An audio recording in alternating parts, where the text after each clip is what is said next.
it wasn't like any other friendship in terms of, friends that you, even with Mark, you looked for friends to have, to drink with, to hang out with, to talk shop with chicks and all that shit. Mm-hmm. And with you, it was totally different. We very rarely talked about that stuff. We joked about it all the time. We still do. Right.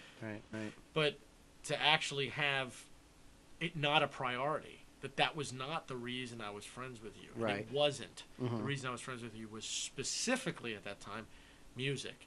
You and I locked eyes when I said Fly By Night. I remember that. Definitely. And it was like, Yep. you know that. And Right. cool. Rush. Right. Yeah. I Right. was like, yeah. And Yeah. from that moment on, at a rehearsal for your band with Mark, Mm-hmm. I don't remember what it was called at Actually, that time. it was just so we can document it. It was actually a concert because I had left Northeast and Mark Mhm. was playing bass for Mrs. Mack, Yeah, Janet Mack. Yeah. And she asked me, I was at Liberty, and she asked me to come back to help him out with the bass parts. Oh, is that how And that, he must have brought you, and you had your little jean jacket with the cars on it and shit like that. Do you remember that? I remember that. And yeah, and I had just seen, maybe it was a week or 2 weeks, I just saw Rush for the first time before I really got into Rush, and I figured out Fly By Night. Yeah, because I remember you played it. You actually sat there. I remember it was like in Mrs. Mack's Little rehearsal room right? or whatever, the music room. Mm-hmm. Because I remember Mark said to me too. I mean, Mark and I had just been friends for maybe half a year at that point, and I remember him saying, "Oh, I'm in this band," and I was like, "Oh, you're in a band? That's not, We didn't know at that point. We didn't even know that we had music in common, Right. between Mark and I. Right. Oh, okay. See what I'm saying? Mhm, So it was like, oh, you're into that too. Oh, you play bass, and because I wasn't directly involved, but I knew I could sing a good tune. Right, And I knew right. that I definitely had a huge love of music. Mm-hmm.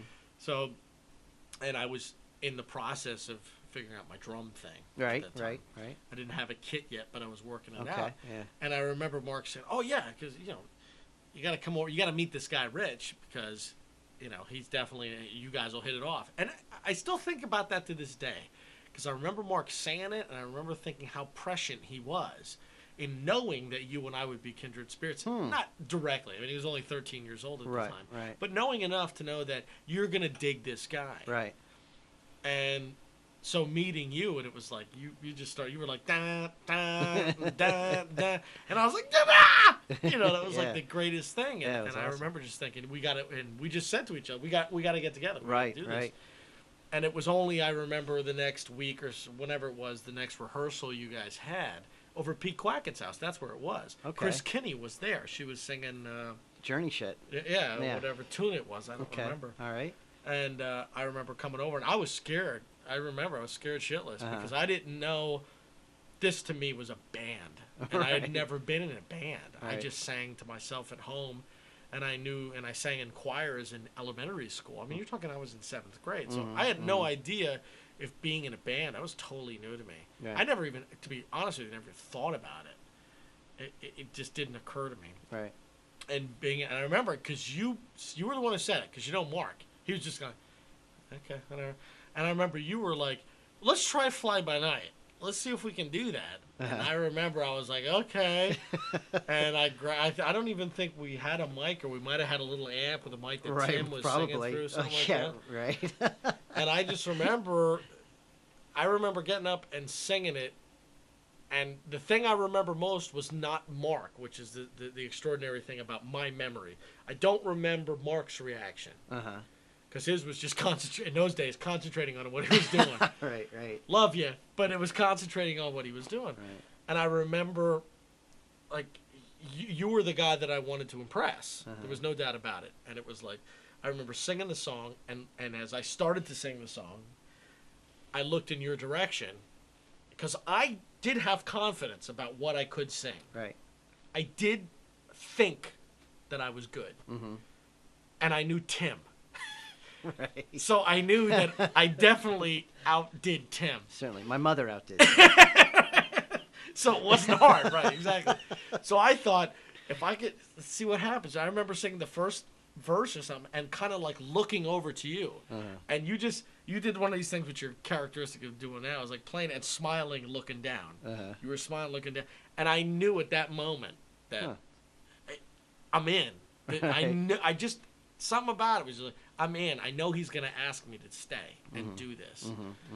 And you just, and I honest to God, you were like a father figure. It was like that smile of knowing you had not only, it seemed to be a release of the frustration of having Tim there. And I'm not trying to piss on Tim, but the point was that there was this musical factor that above and beyond the rock and roll little band thing was important to you, that it wasn't important to anybody else in the band as much. Definitely. And so you had this, and so in me, my feeling was if I could prove my musical importance, I thought I was in. Right. And I was right, because I showed that I actually could sing. I was a singer. Right. And you gave that little smile, and I thought, I think I got this guy. I think I can stay, because I really wanted it. I wanted this gig. Yeah, right. You know? And I remember you just saying afterwards, can we do that again? And I was like, really? yeah, we're doing it again. He likes my shit. Wow. So I remember that distinctly in Pete's basement. Yeah. And so I remember Mrs. Mack's room the Right, first time, right. and then I remember Pete's basement. And then we performed at Northeast at that dance, and that's when you came out and sang "Fly by Night." Yeah. Do you remember that? Absolutely. That's I have cool. it on tape. Oh, you do? Yeah, I have the Surrender Unleashed at Northeast. More stuff to have. Yeah, so we got more of those things. The Excellent. stack of stuff. Okay. But yeah, absolutely. That's cool.